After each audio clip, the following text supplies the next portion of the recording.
اللہ تعالیٰ نے قرآن حکیم میں فرمایا سبحان الذی اسرا۔ اللہ تعالیٰ نے سب سے پہلے جب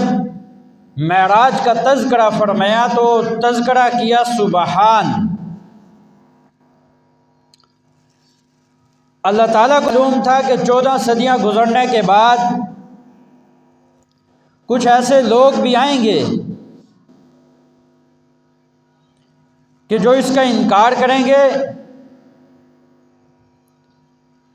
کہ یہ معراج روحانی ہوئی ہے، جسمانی نہیں ہوئی،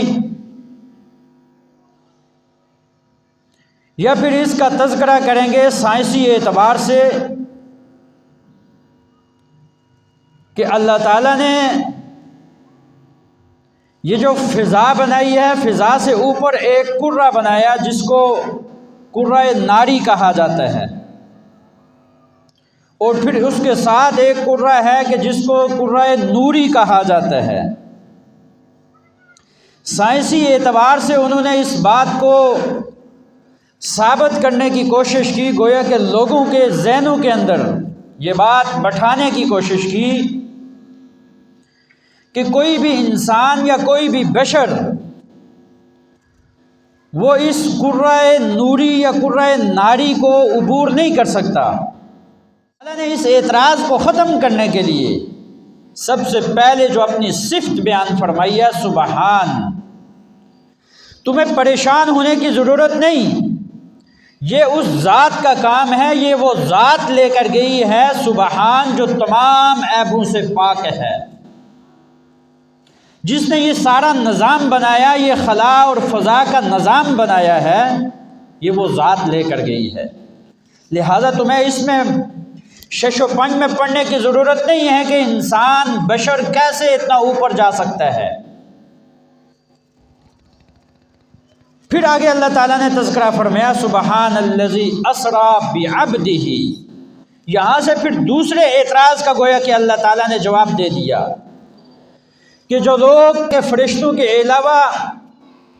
انبیاء ان کے لیے یہ عقیدہ رکھتے ہیں کہ وہ بھی نور سے بنے ہیں، حالانکہ انسان بشر ہے، انسان کی اللہ تعالیٰ نے جو تخلیق، انسان مٹی، پانی، ہوا، ان چیزوں کو مل کر اللہ تعالیٰ نے انسان کا ایک ڈھانچہ تیار کیا، تو گویا کہ اللہ تعالیٰ نے یہاں سے دوسرے اعتراض کا جواب دے دیا کہ انبیاء کو نور کے ساتھ تعبیر کرنے والوں سن لو، سبحان الذی اسرا بعبدہ، اللہ اپنے بندے کو لے کر گیا ہے من المسجد الحرام الی المسجد الاقصی، مسجد حرام سے اٹھایا اور مسجد اقصی تک پہنچایا، اور پھر سرکار دو عالم صلی اللہ تعالیٰ علیہ وسلم خود ارشاد فرماتے ہیں، بخاری شریف کی روایت ہے، فرماتے ہیں کہ میرے پاس 2 فرشتے آئے اور انہوں نے مجھے اٹھایا اور سفر کے لیے مجھے تیار کیا۔ کوئی بھی ایسی کتاب دنیا کے اندر کسی مسلک کی ہو، کسی مذہب کی ہو، کسی کتاب کے اندر یہ نہیں لکھا کہ سرکار دو عالم صلی اللہ تعالیٰ علیہ وسلم کو جب جبریل امین نے اٹھایا اور ان کو بتایا کہ آج آپ کا معراج ہے، آج آپ کا سفر ہے، تو اللہ کے نبی نے یہ کہا ہو کہ میں تو یہاں بھی موجود ہوں اور وہاں پر بھی موجود ہوں، لہذا مجھے وہاں جانے کی ضرورت نہیں ہے۔ جو ہر جگہ موجود ہوتے ہیں اس کو ایک جگہ سے منتقل ہو کر دوسری جگہ جانے کی ضرورت نہیں ہے، یہ انسان کا بھی عقل سمجھتا ہے، یہ ہر شخص یہ بات سمجھتا ہے۔ گویا کہ اس اعتراض کا بھی جواب سرکار دو عالم صلی اللہ تعالیٰ علیہ وسلم نے اپنے عمل سے دے دیا کہ میں یہاں پر تو موجود ہوں، وہاں پر ابھی نہیں ہوں، جب وہاں پر جاؤں گا اس وقت یہاں پر نہیں ہوں گا۔ سرکار دو عالم صلی اللہ تعالیٰ علیہ وسلم کا یہ سفر شروع ہوتا ہے، مسجد اقصی پہنچایا جاتا ہے۔ 2 مختلف روایات ہیں، ایک روایت کے مطابق جب آپ کا سفر شروع ہوا تو اس وقت وہاں پر تمام انبیاء جمع تھے مسجد اقصی کے اندر، اور آپ نے ان کی امامت کروائی۔ دوسری روایت کے مطابق جب یہ معراج کا سفر ختم ہوا، آپ واپس تشریف لائے تو اس وقت تمام انبیاء وہاں پر جمع تھے اور واپسی پر آپ نے ان تمام انبیاء کی امامت کروائی۔ سرکار دو عالم صلی اللہ تعالیٰ علیہ وسلم خود ارشاد فرماتے ہیں، مسجد اقصیٰ سے جب ہمارا دوسرا سفر شروع ہوا جس کو معراج کہا جاتا ہے، تو پھر پہلے آسمان پر جب ہم پہنچے تو پہلے آسمان پر جب دستک دی جبریل امین نے، آگے پوچھا گیا کہ کون ہو، کہاں سے آئے ہو؟ جبریل امین نے جواب دیا، میں جبریل امین ہوں اور میرے ساتھ امام الانبیاء سرکار دو عالم صلی اللہ تعالیٰ علیہ وسلم موجود ہیں۔ پہلے آسمان کا دروازہ کھلتا ہے، حضرت آدم علیہ السلام سے ملاقات ہوتی ہے، پھر دوسرے آسمان تک پہنچتے ہیں، بالکل یہی سوال کیا جاتا ہے۔ دوسرے آسمان کا دروازہ کھولا گیا، فرماتے ہیں کہ حضرت عیسیٰ علیہ السلام اور حضرت یحییٰ سے ملاقات ہوتی ہے۔ تیسرے آسمان پر دستک دی گئی، وہی سوال پوچھا گیا، دروازہ کھولا گیا، اور پھر تیسرے آسمان پر سیدنا یوسف علیہ السلام کے ساتھ آپ کی ملاقات ہوتی ہے۔ چوتھے آسمان پر جب پہنچے تو یہی سوال ہوا، پھر دروازہ کھولا گیا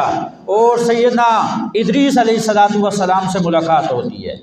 پانچویں آسمان پر پہنچتے ہیں، یہی سوال ہوا، دروازہ کھولا گیا اور پھر سیدنا ہارون علیہ السلام سے ملاقات ہوتی ہے۔ چھٹے آسمان پر بھی یہی سوال ہوتا ہے، دروازہ کھلتا ہے، سیدنا موسیٰ علیہ السلام سے ملاقات ہوتی ہے۔ ساتویں آسمان پر جب پہنچے یہی سوال ہوا، دروازہ کھولا گیا، سیدنا ابراہیم علیہ السلام سے آپ کی ملاقات ہوتی ہے، سلام کلام ہوتے ہیں، اور پھر سیدنا ابراہیم علیہ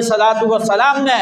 اس امت کے لیے آپ کو سلام دے کر بھیجا۔ پھر سرکار دو عالم صلی اللہ تعالیٰ علیہ وسلم خود ارشاد فرماتے ہیں، سدرۃ المنتہا تک جب ہم پہنچے، سدرۃ المنتہا اس جگہ کو کہا جاتا ہے، عام طور پر تو عربی میں سدرہ اس درخت کو کہا جاتا ہے، جیسے آج ہمارے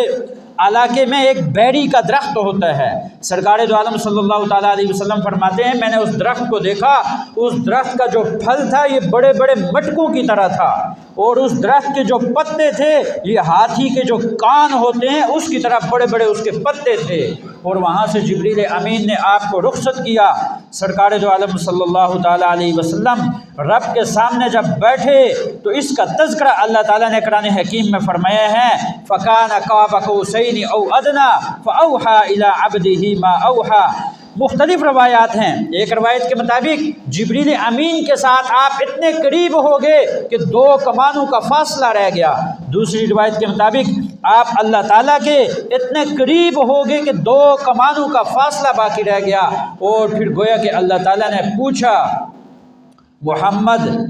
آپ کیا لائے ہیں؟ ظاہر ہے آج ہمارے بھی معاشرے میں، سوسائٹی میں ایک رواج ہے کہ جب ہم کسی کے گھر مہمان بن کر جاتے ہیں تو کچھ تحفہ لے کر جاتے ہیں۔ اللہ تعالیٰ نے گویا کہ پوچھا ہوگا، اللہ تعالیٰ نے، اللہ کے حبیب صلی اللہ تعالیٰ علیہ وسلم نے جو آپ کے لیے تحفہ لایا وہ تحفہ کیا تھا، جس کو اللہ تعالیٰ نے